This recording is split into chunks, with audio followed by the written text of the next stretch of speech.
a Focus.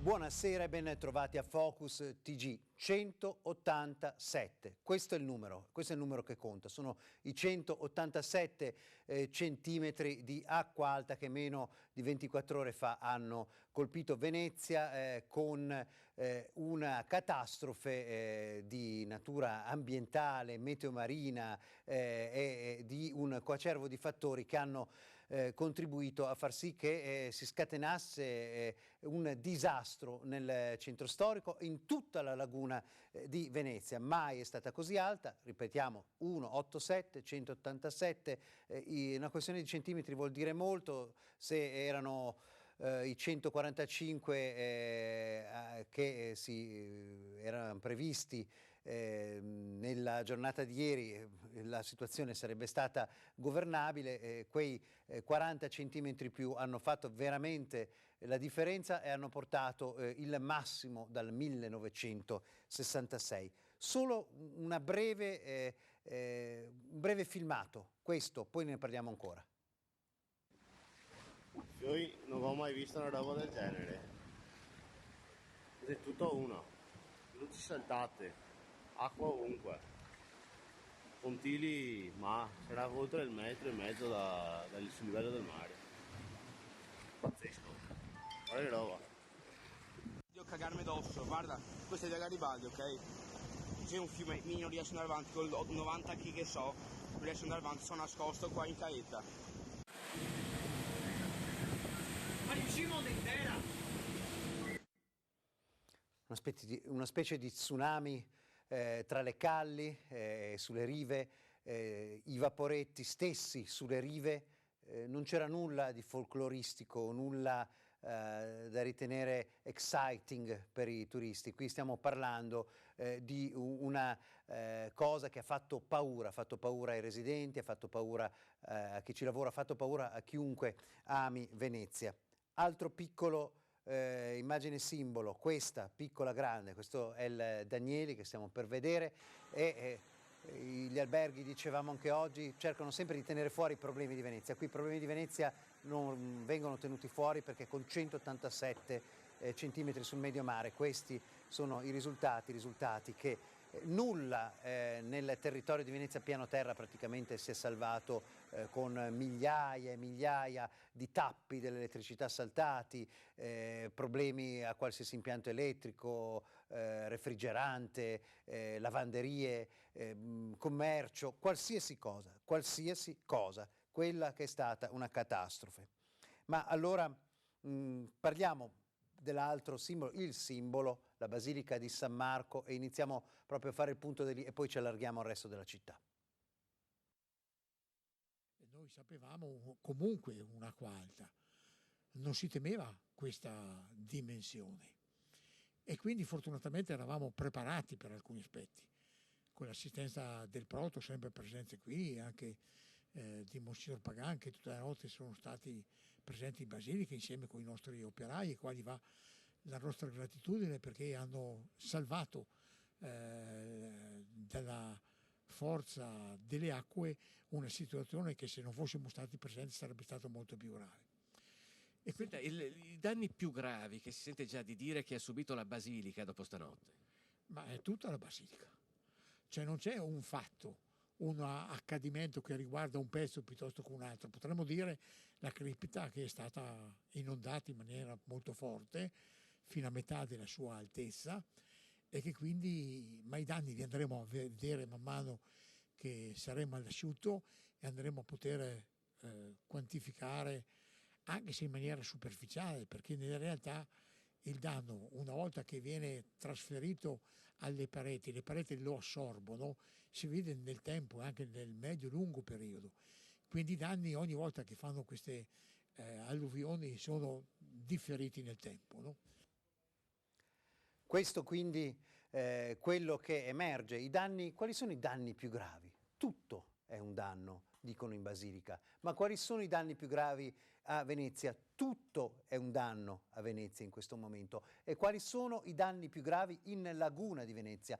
tutta la laguna ha subito dei danni. Questo tanto per spiegare qual è la situazione da Pellestrina a Burano, a Murano, a Chioggia, centro storico, qualsiasi cosa ha subito danni a Venezia, perché questa è stata una catastrofe. Prima di andare a vedere le altre immagini, proprio l'acqua sul posto, sentire le persone, noi sentiamo invece chi deve amministrare questa città. Lo dico ai cittadini, lo dico a tutti i veneti, visto e considerato che le previsioni ci dicono e ci fanno purtroppo preoccupare per le tante precipitazioni nevose che dovrebbero superare almeno in 2 o 3 giorni 120 centimetri, che significa che con uno scirocco come questo, quindi con temperature miti e non fredde come si dovrebbe avere, c'è il rischio che le nevi si sciolgano, che vadano a valle, arrivino ovviamente in laguna, arrivino in mare, il mare non riceve, quindi c'è ancora acqua alta, ancora fiumi che si ingrossano e speriamo che non si ripeta lo scenario del 2010 dove 235 comuni e 1040 famiglie e imprese si sono ritrovate l'acqua in casa. Sindaco, lei ha detto adesso ci giochiamo la credibilità. Ci giochiamo la credibilità del paese, non quella di Venezia, la credibilità del paese, cioè Venezia è uno dei primi gioielli del nostro paese. Il Presidente della Repubblica è uno di quelli che l'ha capito meglio. Oggi mi ha chiamato, lo voglio ringraziare ancora perché testimonia l'interesse dello Stato italiano e capisce lo Stato il perché tutto il mondo guarda Venezia. Il mondo guarda Venezia perché Venezia rappresenta il nostro Made in Italy, vuol dire il nostro futuro economico anche, cioè tutta la gestione immateriale di quello che è una vita di una città.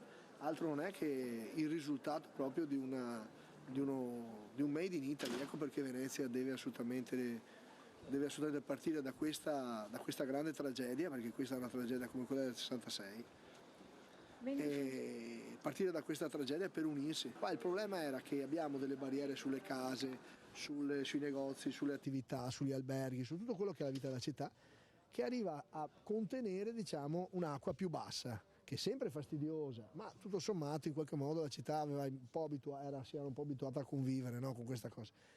Le acque eccezionali invece era il vero motivo per cui si è costruito le difese del Mose, che attenzione, il Mose non sono soltanto le paratoie mobili, ma anche il sistema di tutto quanto il rafforzamento di Pellestrina, del Lido e anche delle aree di Marghera che devono separare la laguna dall'inquinante. A noi quello che deve interessare oggi è tirare una riga e dire ok, la finiamo qua, la mettiamo in funzione sta roba, ci dite come sono le questioni, cioè adesso vanno finite e oggi siamo noi l'emergenza. Certamente la politica non deve ridurre Venezia a quello che ha ridotto altre zone del paese. Io penso a Taranto, dove c'è la lotta fra l'occupazione e la salute. Ecco, mettere una società, dei cittadini, una comunità di fronte a questa alternativa è il fallimento della politica. Venezia non è Taranto, però anche lei ha delle alternative da trovare, da scegliere, prendere delle scelte che possano permettere alla città di essere vivibile, possa tornare a essere una città. Ecco, io una volta ho detto una Disneyland, una Pompei, stiamo andando verso qualcosa di simile anche se nella diversità, ecco. Però non è più una città abitata, non è più una città dove si sentono le voci dei bambini. Questo è il patriarca, quindi. Ma allora andiamo, come abbiamo detto, in strada, iniziamo a vedere i piccoli presidi di ogni giorno, per esempio le tabaccherie. Questa è l'altezza dove è arrivata. Qua. L'anno scorso, con i 100 erotti, avevamo l'acqua qua. Quindi paratia, pompa, tutto perfetto. Quest'anno pompa in blocco, in cortocircuito, è andata dentro i cavi elettrici, è venuto stamattina lo zio della mia socia che è elettricista a isolarci tutte le prese. E niente, avevo frigo da buttare, questa da buttare, questa da buttare. I cavi, i macchinari dell'8, fortunatamente dell'8, della Sisa, salvi, però i cavi sono andati sott'acqua, per togli le prese e viene giù l'acqua. E fai. E l'assicurazione? L'assicurazione non pagano, bisogna capire come avere i rimborsi. Abbiamo fatto la lista di tutte le cose, qui abbiamo tutte le cose a buttare via, 2 armadi pieni, roba da bere, roba da mangiare, giocattoli, cartine, filtrini gratta e vinci, ricariche, tutto da buttare via. È andata dove non pensavamo arrivasse, cioè impossibile prevedere una roba del genere. Infatti scavalcato le paratie, anche se eravamo qua, cosa fai? Prendi un frigo in spalla, te lo tieni in spalla finché l'acqua non va via, come fai? Non c'è stata una informazione corretta, secondo te? Allora, mattina chiamano 140, arriva a 127. Poi è stata una serie di concause, dai, come fanno a prevedere 191 o 189, a seconda di chi chiedi ti dicono una roba, come si fa? Questo insomma è uno dei tanti commercianti di Venezia che hanno sofferto. Poi torniamo a parlare di Venezia, ritorniamo a vedere proprio l'acqua in momenti salienti, ma naturalmente tutto questo si inquadra in un ecosistema veramente colpito. Ieri basti pensare l'intero litorale o Jesolo o tutte le parti dei consorzi di bonifica che naturalmente hanno tutta l'acqua che poi non riesce ad essere ricevuta dall'Adriatico. A Jesolo le onde hanno superato in più punti gli accessi al mare, arrivando a lambire anche il centro città, compresa via Bafile. Alcune dune di sabbia non hanno retto alla potenza della mareggiata, disgregandosi hanno permesso all'acqua di invadere vie e piazze. La prima zona ad essere invasa dall'acqua è stata via Carducci, alle spalle di piazza Aurora. Poi è toccato a piazza Mazzini, piazza Milano e a vari accessi al mare di viale Oriente. Zona Pineta la più colpita. Una cinquantina di hotel fronte mare si sono ritrovati con gli scantinati allagati. Stessa sorte hanno subito anche le numerose abitazioni lungo il litorale.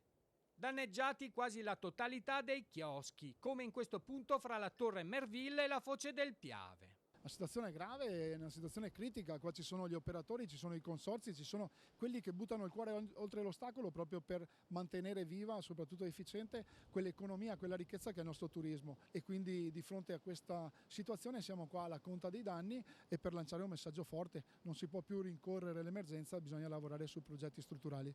La mareggiata ha colpito tutta la costa orientale, a Bibbione sono spariti migliaia di metri cubi di spiaggia, case e negozi allagati. La città è stata invasa sia dalla zona est, a Piazzale Zenit, che dalla zona ovest.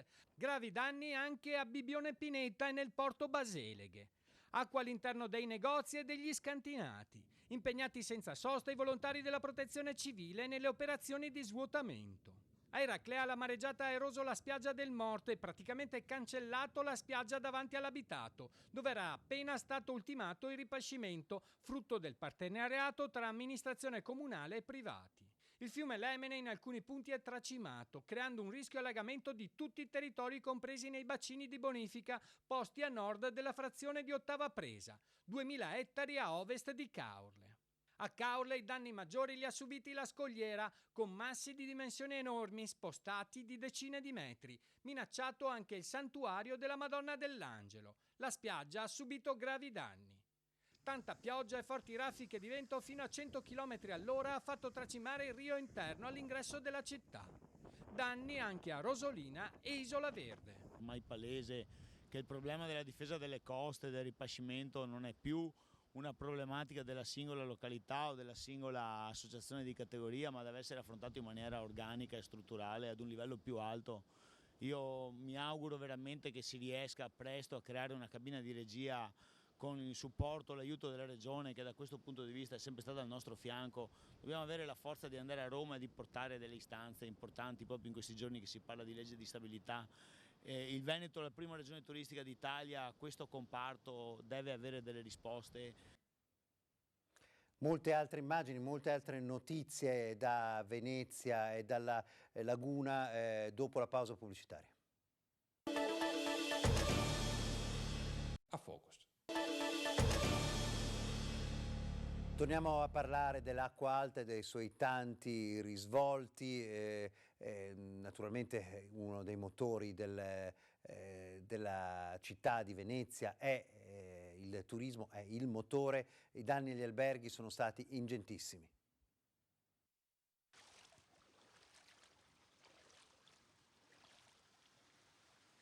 Quanti danni? L'anno scorso io 17.000 più spento, solo riparare, perché banco gelateria, banco, anche frigorifero, 9 frigoriferi. Questo l'hai comprato l'anno scorso, questo frigorifero? Quello nuovo tutti, l'anno scorso tutti riparato, buttato, compro di nuovo tutto.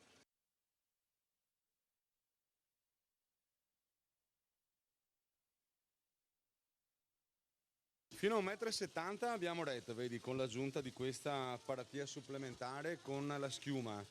E dopo purtroppo un fiume è entrato dentro e 1,90 m chi se lo aspettavano? Ci chiamavano 1,45 m fino alle ore 18-19. E poi all'improvviso no, la situazione è precipitata e noi stimiamo grosso modo 10.000 euro di danni. E nei negozi e nei locali la situazione fotocopia è un vero disastro, specialmente qui lungo la zona dei Tolentini, che si trova a 2 passi da Piazzale Roma, una delle zone più basse di Venezia. L'acqua ha letteralmente invaso tutto. Funziona l'aspiratore dell'acqua? No. No, ogni tanto no. Si è bloccato? Tutto è sporco. Troppo sporco. Troppo è sporco. È acqua alta, attento. Ecco, questo è il livello dove è arrivata l'acqua ieri? Sì, è arrivata qua. Allora questo è, diciamo, è il bar Marcello, praticamente è a 83 centimetri, inizia ad andare sotto acqua, cioè tutti pensano che l'acqua arriva dal canale, invece non è così, l'acqua arriva praticamente da sotto e si riempie pian pianino. Una volta superata questa soglia qui siamo a 110 centimetri, livello mare, e significa che dobbiamo staccare le pompe, altrimenti si bruciano perché non riescono più a buttare l'acqua fuori. E poi aspettiamo il naturale movimento della laguna che, diciamo, fa defluire l'acqua. Diamo solo un'occhiata a questa immagine perché ci fa vedere quella che è la situazione, è stata la situazione dei vaporetti che si sono ribaltati, che si sono trovati arenati sulle rive. Molte di queste barche, lo diceva il sindaco Brugnaro, almeno 7 sono fuori uso, quindi sono saltate intere linee. Molte persone non sapevano come muoversi, ci sono stati momenti di volontariato da parte dei tassisti che hanno aiutato proprio le persone a attraversare tra una riva e l'altra per poter dare una mano alla circolazione. E oggi con la cosiddetta Acqua Granda è ripreso anche il servizio taxi con i tassisti che fanno dei trasporti davvero eccezionali e gratuiti. Chi non vanno, giustamente, e chiedono sempre il taxi. Facciamo anche tanti servizi gratis comunque, ai veneziani li portiamo. Ah, ecco, state facendo servizio traghetto, diciamo? Sì, esatto. Gratuito, da che ora? Da questa mattina? Questa mattina, finché l'acqua non va giù, facciamo così, dai. Facciamo un piacere. Alla città? Esatto, i veneziani alla città, sì. Al servizio della città e della sua gente non soltanto i tassisti, ma tutti gli operatori che vi lavorano, portabagagli compresi. Ai residenti, se qualcuno ha bisogno, che chiami pure. Abbiamo anche condiviso questa cosa con i colleghi. Se qualcuno dovesse servire a qualche residente, faccia pure cenno dalle rive che cerchiamo di aiutarli. Senta, la situazione più difficile che hai visionato fino adesso dove? Beh, sicuramente un po' per tutta la città, la zona di San Marco che è la parte più bassa, ma comunque è un po' dappertutto un disastro. Siamo disponibili, abbiamo aiutato anche i vigili del fuoco, hanno dato appoggio alla nostra sede qua a Piazzale Roma con carico, scarico, furgoni, lasciano i mezzi fino a stasera qua da noi, però niente di più, comunque noi siamo a disposizione. Ecco. Quindi anche voi vi mobilitate come volontari? Beh, siamo qua apposta, siamo qua.